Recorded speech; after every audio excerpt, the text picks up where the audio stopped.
বৃষ্টি এসে বুঝিয়ে দেয় ঘরের চালের ছিদ্র কোথায়, আর বিপদ এসে চিনিয়ে দেয় আপনার আপনজনেরা কোথায়। আমি আর কিছু শিখি বা না শিখি, তবে একটা জিনিস খুব ভালোভাবে শিখেছি, চাইলেই কারো আপন হওয়া যায় না। টাকা পয়সাকে বানানো হয়েছিল ব্যবহার করার জন্য, আর মানুষকে সৃষ্টি করা হয়েছিল ভালোবাসার জন্য।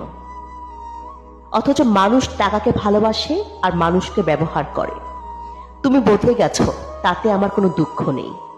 আমি আমার বিশ্বাসের জন্য লজ্জিত। মিশুক হয়ে বুঝলাম নিজের আত্মসম্মান থাকা দরকার। সহজে সবার সাথে মিশলে মানুষ সস্তা ভাবে।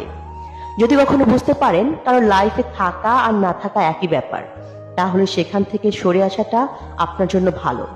কারো পছন্দ হওয়াটা সহজ, কিন্তু সারা জীবন কারো পছন্দ হয়ে থাকাটা খুব কঠিন। হ্যাঁ, আমি একা থাকতে পছন্দ করি। সময়ের সাথে সাথে আমি মানুষ চিনতে শিখে গেছি।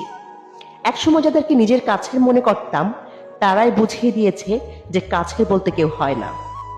কাছের মানুষগুলোই বেশি আঘাত করে, তাই এখন আর কারো সাথে বেশি মেলামেশা করার ইচ্ছে করে না। যতটুকু প্রয়োজন শুধু ততটুকুই। সবাই বলে সময় গেলে সম্পর্ক বাঁচে। আমি সময় দিয়েছিলাম, মন দিয়েছিলাম, নিজেকে দিয়েছিলাম। শেষে শুধু ফাঁকা হাতে ফিরেছি।